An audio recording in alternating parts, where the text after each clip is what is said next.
Hey there, Balanced Lady Bosses. As you would have heard from my intro, today I am joined by the amazing author and dynamic teacher, Miss Lisa McLean. And of course, Lisa and I have history, which hopefully will maybe come up today. I don't know. We'll see what happens.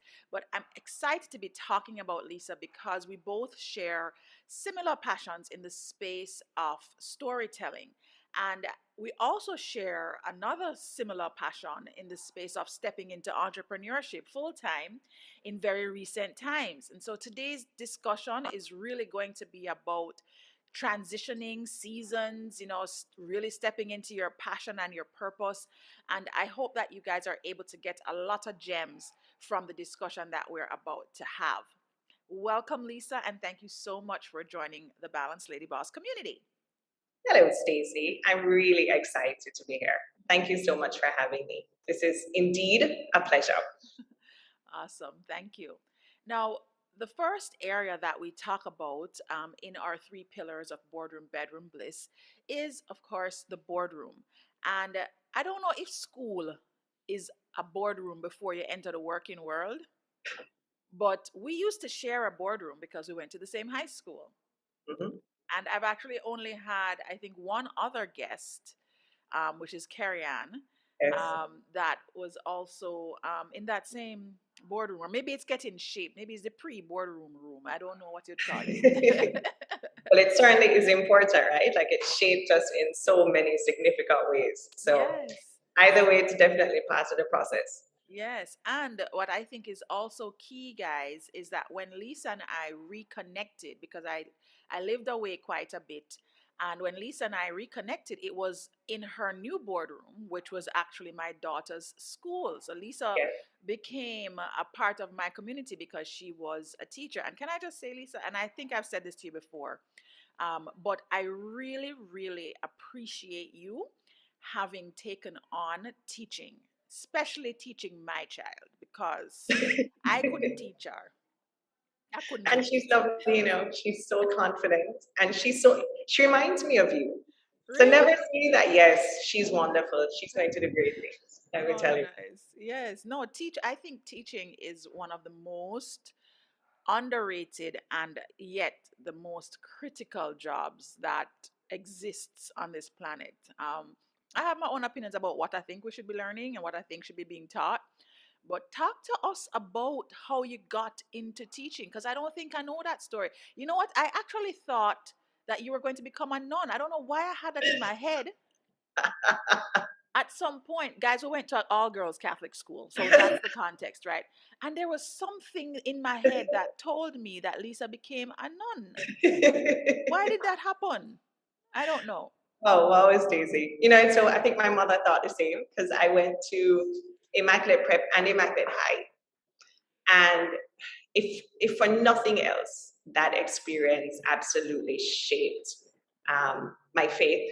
So it was something that I took very seriously from those days. Mhm. And it certainly shaped my whole perspective on what my purpose would evolve into. And I wasn't clear at the time what it would be, but I knew it would be of service. It would have to focus on some way of serving my broader community. So I knew that in particular. Now, the intention was not to become a teacher, ironically. Ah, Though straight through university, I had a lot of tutoring type roles, mhm. especially when I was at UE. The goal was to become a lawyer. That was Oh, actually my passion. Yep. So my first degree is in history, and I was supposed to apply for law school once I graduated. okay. And it didn't happen because having spent 3 years at UE in the Department of History, I realized, wow, everybody's applying to law school. And Jamaica is a very small space, and we can only absorb so many lawyers and no more. So I said, let me hit pause. I had a range of interests at that point. I was interested in law, I was interested in economics. I had taken a lot of econ courses as my minor. Really? Yeah, Gosh, I worked econ. in accounting. I was working in a small accounting firm part time while I was studying. So my headspace was all over the place. And Immaculate Prep needed a teacher. The principal needed an assistant because she had just shifted into being principal. and she couldn't find a trained teacher to take over her class. So Miss Menz, Teresa Menz, being the brave soul that she was, said, okay, Lisa, come, I'm gonna teach you to be a teacher. And I absolutely fell in love with teaching. I stepped into her kindergarten class. She's phenomenal. She's the most amazing teacher I've ever encountered. And in the 2 years that I apprenticed with her, Mm-hmm. I learned so much about teaching that I've never seen in any textbook anywhere. Just the insight and the depth of observation and understanding of child development that she exposed me to.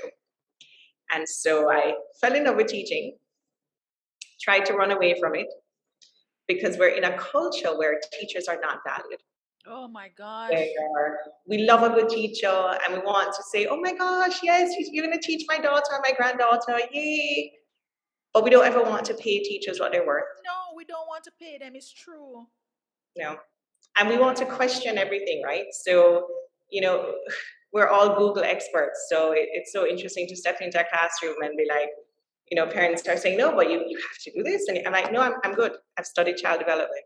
I know what I'm doing. I'm okay.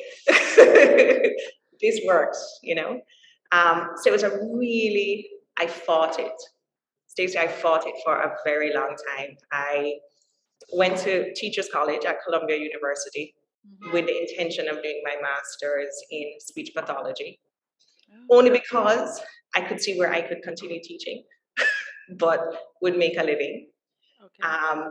And it's a great field, but I did not enjoy it. I really wanted to be in the classroom working with children all day long. So hold on a second. So you did your master's at Columbia I did a year at Columbia in doing speech pathology in speech pathology. so that Yeah, you could avoid teaching. teaching. Yes, or do teaching, but make a living from it, right? Because it would have Right. paid very well. Right. Um, I did not enjoy it as much. I also was expecting my son. And I thought, okay, this will also be a very difficult social climate for him. And it would be difficult to study, live in New York on my own as well. And I thought, okay, I'm not excited about what I'm doing. So this might be a really good point to segue and transition. So I actually transferred to the University of South Florida and continued. So I ended up with a master's in early childhood instead, which I loved. Went back, came home to Jamaica, spent the next, I try not to count, I think it's about 15 years, at Immaculate, working in the early childhood area, and then decided it was time for a change. Mhm. Still in teaching though, so I went to the University of Toronto to do my certification because I just wasn't happy with the programs here. I just didn't feel like they were big enough. Like I had this very large vision of what education should look like. And I felt whenever I went to classes in the evenings that I was being stifled, that I was being put in a box and I had to follow this very narrow path. Oh, that's so good. That's so good. So went to University of Toronto, spent a year there, extended my certification from early childhood to full elementary, and then came home. It was great because I got to see so many school systems. And I mean, when you see what education looks like when you're in a society that values education and pours all of their resources into it, it's so inspiring. I'm so excited. So I come home, I'm energized. I spent the next 12 years at AISK, which was exciting because my son was there as well. So it's actually nice to kind of have like a front seat row to see how he was developing as well.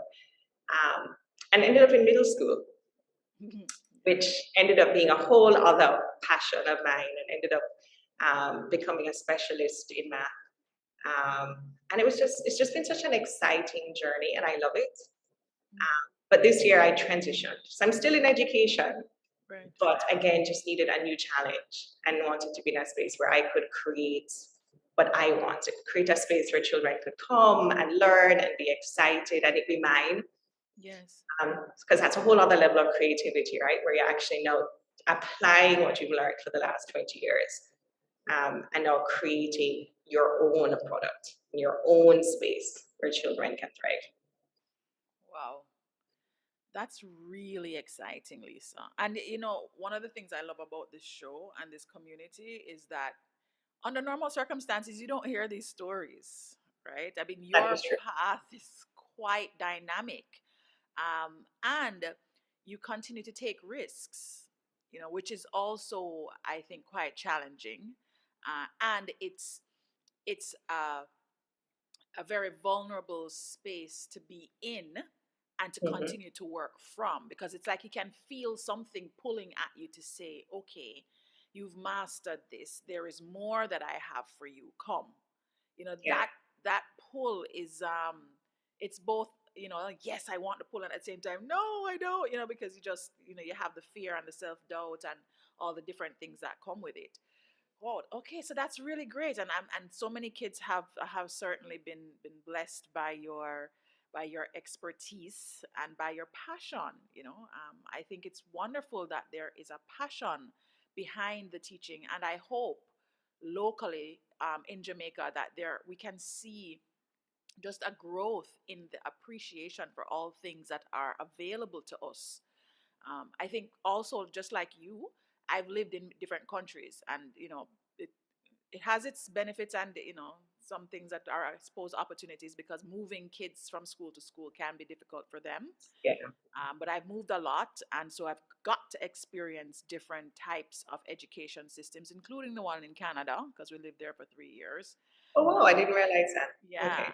and it's really night and day, you Mhm. know. But there's lots of great movement happening now. Renee is doing this big deal, you know, and guys, I'm gonna have Renee on at a later date, so you'll it'll make sense.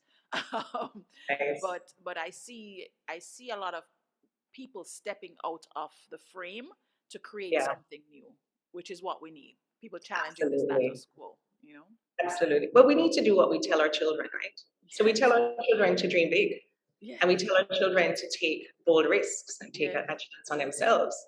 And so we cannot continue to occupy in a space that's stagnant because it's so hypocritical, you know? So we do have to challenge where we're at, and we do have to continue moving and evolving and shifting and improving. So, It's good. yeah. All right. So now let's shift to the other aspect of your boardroom, because similarly, we both have a technical passion, and then there's just a heart passion. Mhm. And your heart passion, well, maybe teaching is also a part of the heart passion, but you get what I'm saying. Yeah. Um, so if we shift over to your heart passion now, children's books. I mean, clearly, having discovered the passion for teaching, you know, that's clearly a passion for supporting the development of children. So I see that connection there. But it's no easy feat writing a children's book that, you know, just doesn't sound like a white paper or essay, which is probably what I'd be able to do. I don't know. How did you start that? That was, where did I start? Okay. My first book was an assignment Hmm. for a course at U of T in my teaching course. But when I think back, I've always liked writing stories. So I have all of these jottings, from when Ethan was little and observations I'd make and conversations we'd have. I was like, oh, that would make a really good story. Because I've always liked writing. I did a playwriting course at UE. I entered a competition. But you have all of these little pieces, but you don't really honor them until you're in a different space and frame of mind. Yeah. And so I had created this book for an assignment, put it down when I was finished. 10 years later, so Wow. come back, start working, get back into real life, mommyhood, the works, because I'd literally taken 9 months away from Jamaica to do this course. And so when I came home, it was back to normal.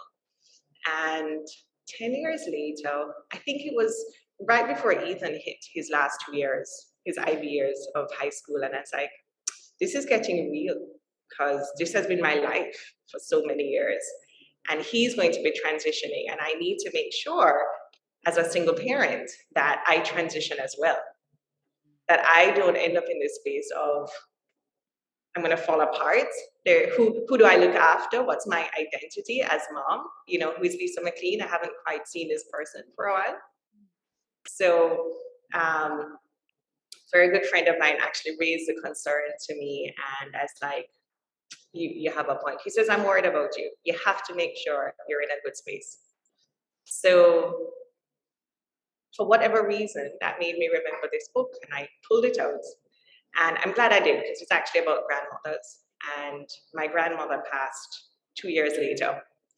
And I took it on as a labor of love to, yes, to finish the book, but also to kind of process that whole experience, the last kind of 20 years of my life of being mom and what it meant and where am I at and where am I going. So it was almost a tribute to all the support I'd had for that journey. But then I realized I wanted to create books that children could connect with. So I collect children's books. I've always collected children's books because I like to use stories in teaching. I think children connect with them in a different way. Even in math, I would try to pull books that told a story about what we were learning about because, that's better than a lecture. So I thought, okay, this is a good opportunity. I'll add to the literature from the Caribbean. I didn't want to say necessarily Jamaica per se. And it worked out. It was frustrating because it took me a while to pull it together. But when it did, it was perfect because it was a friend of Ethan's who did the photographs. It's a wonderful tribute to the families who have surrounded us and supported us, myself and Ethan, throughout the years. So even now, my mom has dementia and I have the book sits on the coffee table because she looks at it and it's how she connects and reconnects with family and remembers who we all are. So that's how that evolved. And then it became, every book I've written and every book I'm still working on has some kind of personal connection, right? So Freedom Field, that's centered in history, my background in history and seeing that students are learning social studies in a very disjointed, disconnected way. And I wanted to create stories that they could connect to. Like, why would a sixth grader in 2022 understand slavery?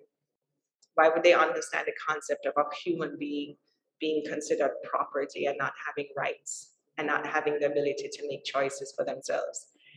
Why not create a book as well that shows us in a very positive light? Yes, slavery was difficult, but we're such a resilient people. And we need to tell that story, and not just our heroes, not just our national heroes and political leaders, but the everyday person who made a decision to protest with Sam Sharp or to protest with Paul Bogle, right? Because yes, you have a leader, but we had to insist on change. Each individual had to find that kind of little bit of courage inside to say, I'm prepared to change something. I'm prepared to shift the direction my life is taking. So that's where a lot of my writing comes from. I have a series I'm working on, and that comes out of my math conversations, out of my tutoring. That's where my books come from. What is your process? Because when you talk about the books I'm writing now, do you have like a certain time that you put aside, and it's like my alarm goes off at 3 a.m. and I write from 4 till 6, and this happens three Oh, times a week. Like, is that kind of your process, or are you a bit more fluid? I mean, because what I found is writing requires dedication. It's literally like having a man, and it just requires this yeah. attention, right? Yeah, man, absolutely. And I've had to do that, especially when life is at its busiest. Because when life is at its busiest, that's the last thing I'm going to pick up. Last thing I'm going to do. So I will schedule some time. I am not a morning person, so 3 o'clock is not going to see my alarm going off. But I will probably write at midnight. And I will, even if it's just 10 minutes. The beauty actually of this period I'm in is I have a lot of downtime in the mornings. So I do find that I'll get into work and like around 10ish, I'll sit on the veranda. I look at the birds, a whole group of birds that come and keep me company every day. And that's when I'll write because it's really quiet and I can focus. Nice. I don't think I've So seen a story of the birds that come to visit you. Can you please record them one morning?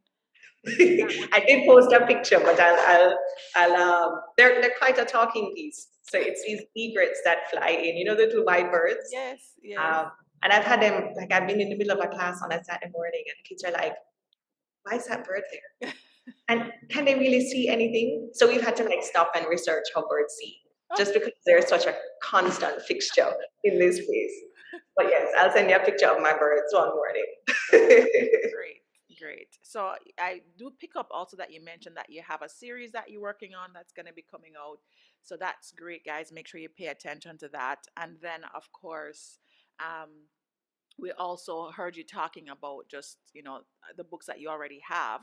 And I recently saw your story about going to, first of all, I didn't even know that the whole ISBN process was different in Jamaica, because I don't have a local ISBN number. My ISBN is from where, I don't even remember where I buy it. It's just the international one that my publishing support that I had is based in the US for my first book. Yeah, and because the US have their own agency Right. that they use, yeah. So, okay, so that I saw that journey with you going to actually get your local ISBNs, and you have quite a few books. How many books have you already written? I have three on the market. So Love Has Wrinkles, Love Has Strong Hands, and Freedom Field. I have, it's so funny because I'm working on, there's a book I've had sitting, waiting to be published. I actually thought it would have been out before Freedom Field. And that's part of my series that I talk about, my Little Ray series. And that should have been published maybe about 3 years ago. Hmm. And I've had so many hiccups and potholes and but I think for good reason, right? Yeah, It's a lesson I teach my son. I tell Ethan all the time. Look, if there's a reason why there's a pause button, it means you're not ready. yeah. I went through three illustrators. So Okay. I'm on my third illustrator. I Oh paid wow. for all three. Um, Wow.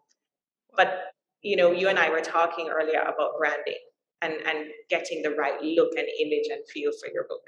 And Mhm. I found the two illustrators talented in their own right, but still I felt didn't didn't capture what I wanted from the book. Mhm. And I wanted a book that was excellent because this book represents me, it represents my brand. And I wanted pictures that would stand up not just locally, but would stand up on an international platform that could compete with books on an international level. Right. So I found a perfect illustrator, someone who I thought really captured what I wanted. Great insight. Um, I worked with two local artists first, and then I found someone through Twitter, an artist who's based in Florida. Mhm. And we started, and COVID hit. Okay. Oh God. So COVID hit hard Mhm. financially because, of course, everything slows down, right? And mommy was working on her own. We had Mhm. to scale back. In hindsight, we were seeing the early signs of her dementia setting in. And so there's a lot of support we had to offer her as well.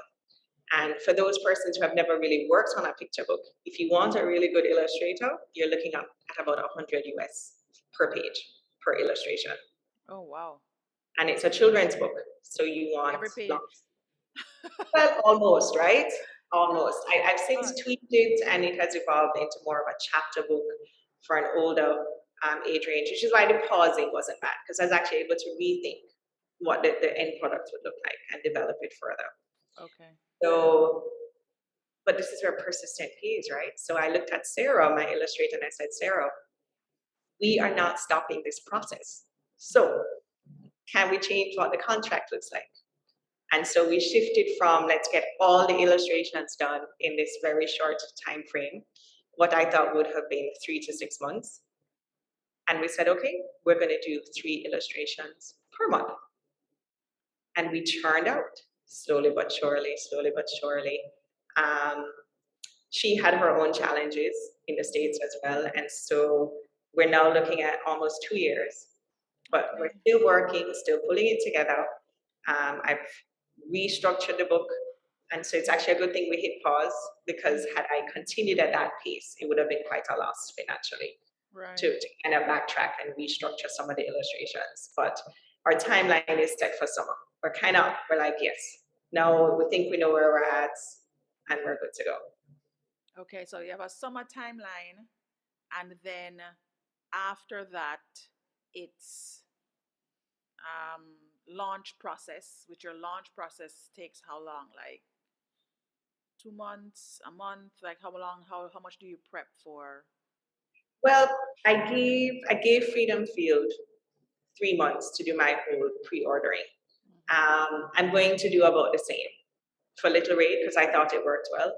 I Right. think anything longer than that becomes a little too drawn out and people lose their focus Okay. because it's such a competitive field, right? Yeah. Yeah. Um, and children's books in particular, because you're gearing towards an audience of a young person who has a really short attention span. I feel like you have to go hard, go strong. Yeah. Yeah. Okay. So Oh, excellent. Excellent. So I have a ton of background around your boardroom. And in talking about boardroom, you mentioned a couple of details that typically actually fall within bedroom. So bedroom actually consists of the love space in general. So it's all intimate relationships. And you talk a lot about your son and about your mom and just the evolution of the relationship that you're having. I'd love to touch on that a little bit more, if you don't mind sharing. um, sure. You know,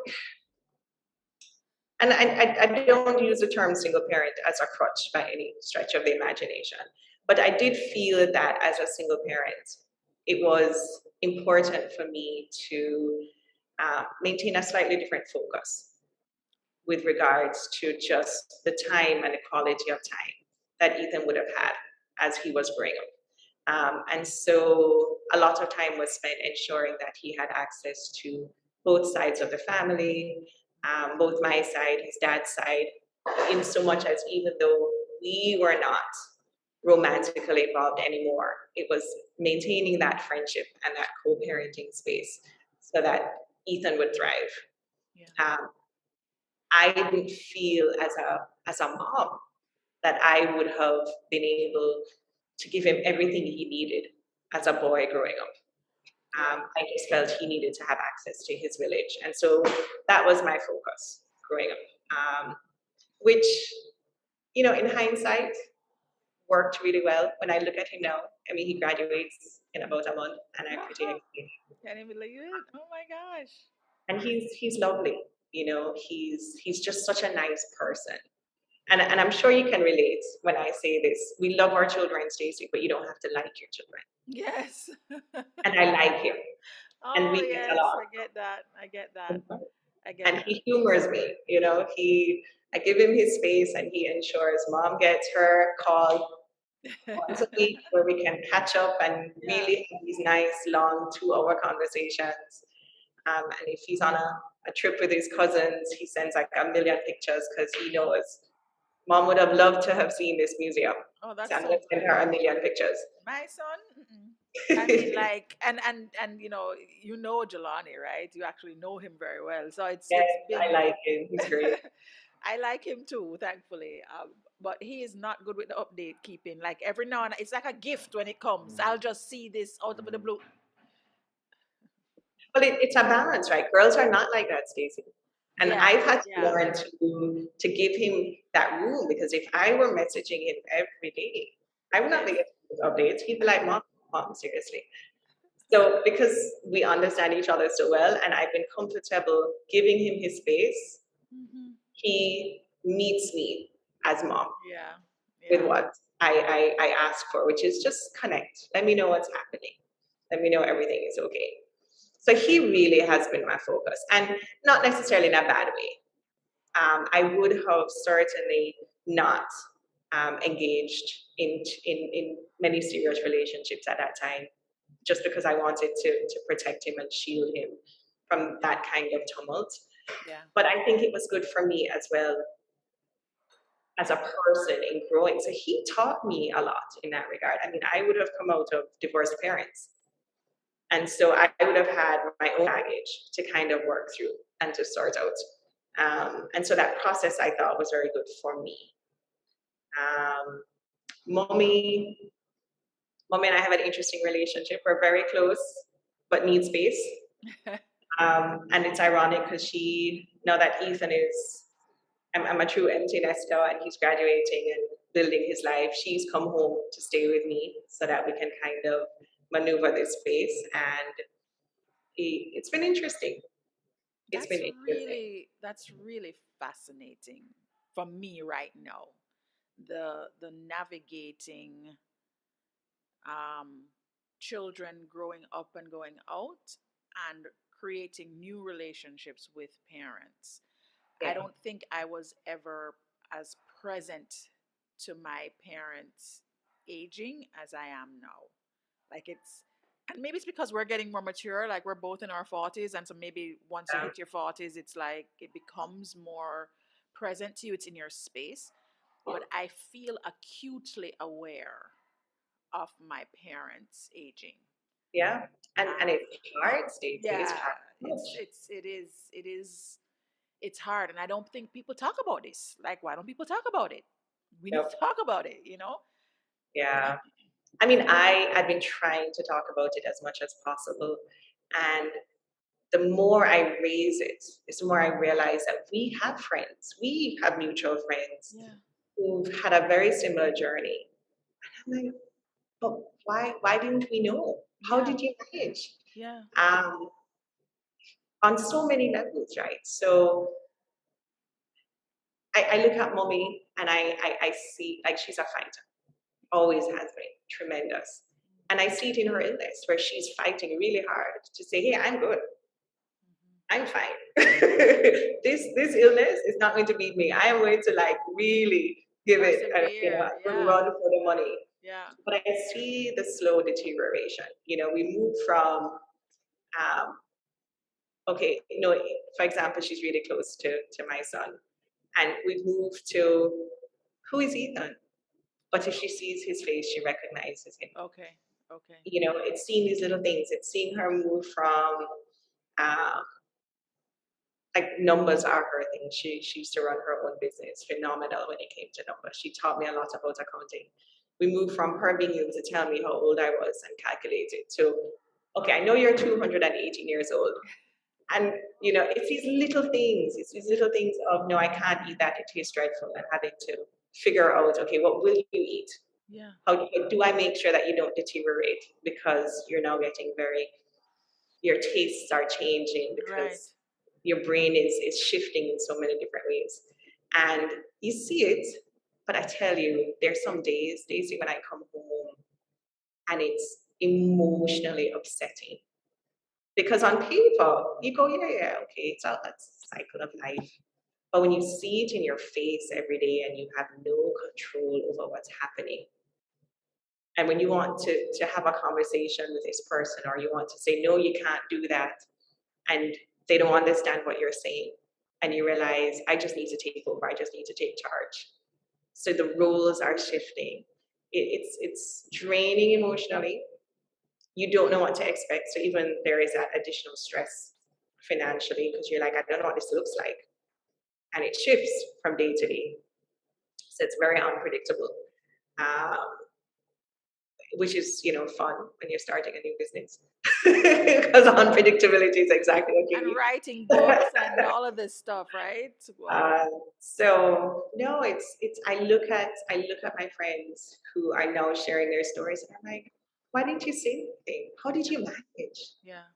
But I guess you just kind of withdraw and just do. Yeah. You do what you must. Yeah. Yeah.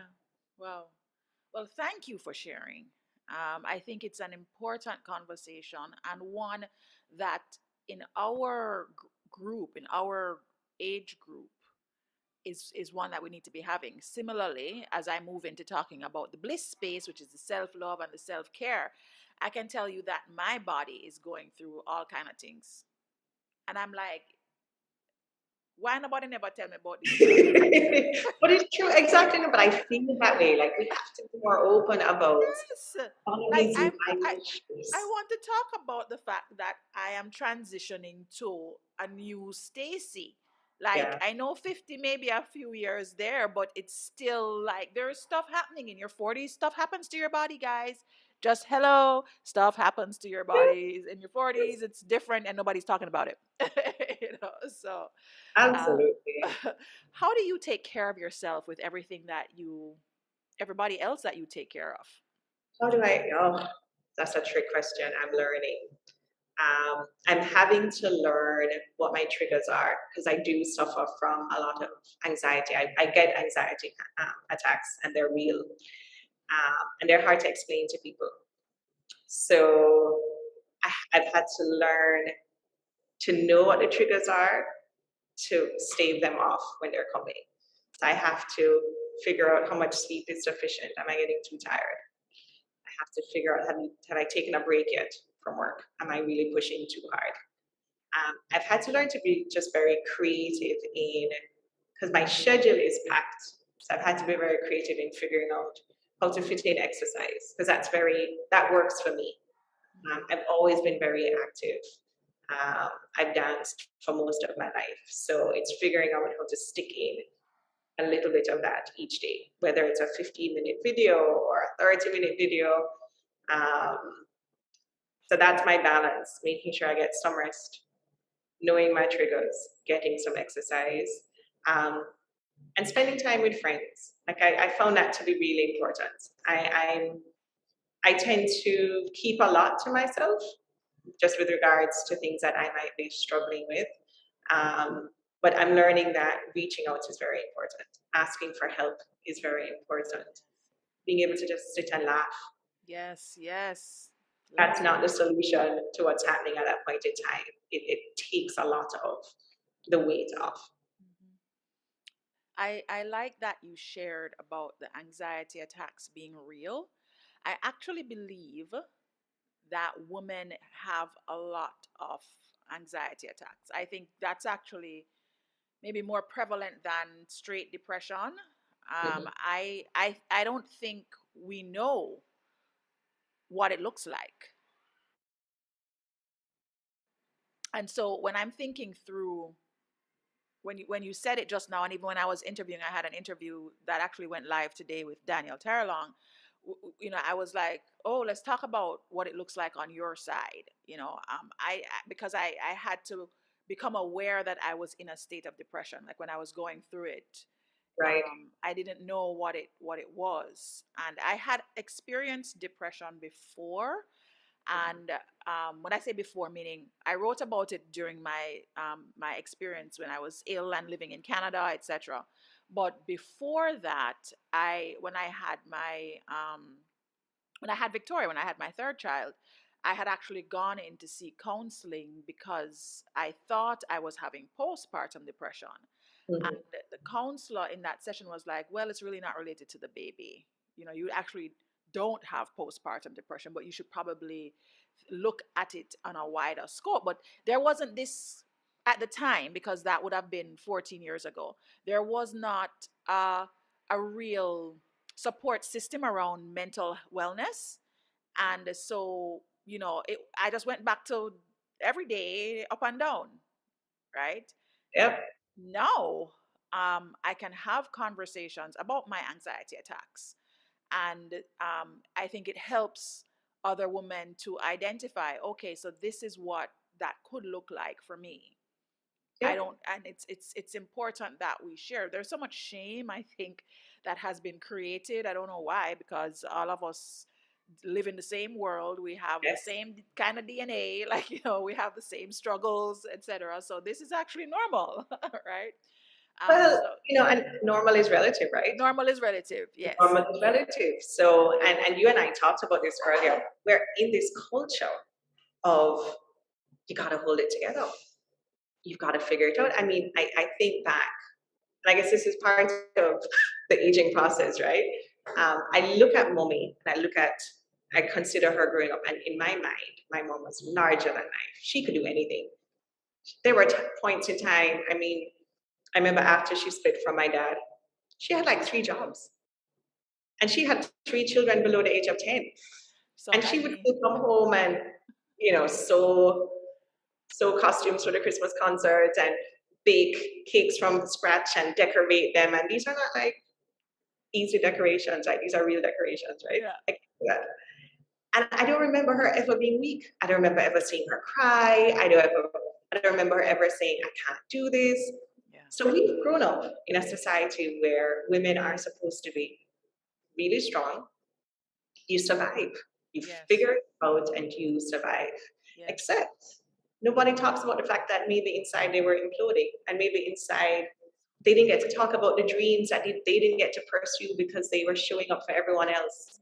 Um, it's I don't know. It's so not healthy, and I don't like this idea that when we as women start to talk about depression, anxiety, being sad, it's Mhm. considered weak. Oh, you're so emotional. It's brushed. Yes. No, it's. I'm not being emotional. It's real. This is our real pressure. This having to show up every day and not being able to say, "Listen, this is hard," Yep. and I'm thinking that is not healthy. Yep. And access to mental health care is not easy in Jamaica either. Mhm. A lot of health insurance companies will not cover access to counseling. It's really expensive. So a lot of counselors are going to ask you to pay upfront. So even if your health insurance would cover it, you have to find that upfront. Most women are battling. They could be single parents, even if they're married. In our financial climate, a lot may be struggling. They have the concerns of parents, children, their work, their husbands. We're all kind of hustling to hold it together. It is not your priority sometimes. Yeah. Not for many people. It's not accessible for many people. And that's the other part of the conversation we don't have because we're all like, get help. Yep. Okay, but help isn't accessible. If I have to choose between paying the rent and going to see a psychologist, well, gee, I wonder which one I'm going to choose. Yes. I think the conversation has to be very broad and very holistic. And we have to talk about access. Access is just real. Oh, that's good. Oh, that's really good, Lisa. Thank you for sharing that. And also, thank you for shedding some light on the local challenges that are faced in Jamaica Yeah, around mental wellness. Because I think that in and of itself plays a significant role in people even paying attention to themselves, yep, right? So, one of the things that I've actually really enjoyed is seeing Julie Mango yes, share on her platform. And she's been very yes, intentional about sharing from that very vulnerable space, as well as making us all laugh and, and make absolutely. fun of ourselves in a way that is healthy. All right. So we've talked about boardroom bedroom bliss and we're wrapping up now. I would love to get one gem, whether it's a quote or maybe a practice or a Bible verse or another fable or any kind of principle that you have used over and over again to help you through whether it's difficult times or to rev you up for something amazing. Is there one go to that you lean into? That would have to be my faith. Um, and we like to talk about morning routines. My morning routine is to make a cup of tea. I think I have like a million of those a day. I make my tea and I have to sit and read my devotion, just walk through my prayers for today. Um, and I literally walk through my faith daily. Can I Okay. say there's one verse? Not necessarily, because depending on the season that I'm in, I draw on a different verse or a different verse speaks to me in a particular season to give me the strength I need for that season. But yeah, that would have to be my anchor. Um, and if nothing else, Ethan keeps me grounded. Mm. If nothing else, I cannot say to him, Ethan, dream big if I'm not doing the same thing. And I've always been a dreamer. I've always been the person that says, what? Of course I'm going. Yeah, I'm going to do that. I'm going to accomplish it. Like I knew I was going to Colombia. I knew I was going to University of Toronto. I knew I wanted to live in different countries for short periods of time. Like I knew I wanted to run my own business. Um, and I've always, always, always had these rose-colored glasses that my friends laugh at, and that keeps me going as well. And he keeps me accountable because I'm like, you got to dream big, and you have to own your process and your life and what it looks like. And so if I'm telling him that, it means I have to show up. Yes. So, Oh, excellent. Well, thank you so much, Lisa, for joining the show and for sharing so openly and vulnerably. And I appreciate, again, I really appreciate the fact that you've taken on, I'm teaching kids. That's a big deal to me. It's a big listen, deal. they're nicer than adults. Children are wonderful. I wouldn't trade it for the world at all. I need to write that down. Children are nicer than adults, guys. Stacey, thank you for having me. I absolutely enjoyed the conversation. And I didn't use my notes. Oh, look at I that. love Nice. how it evolved. Yes, absolutely. Nice. All right, ladies. Well, thanks so much for joining another epic of the Balanced Lady Boss Show. You can find Lisa on all the platforms. She's on LinkedIn, she's on IG, she's on Twitter. What's your handle? Lisa N. Mac on Twitter.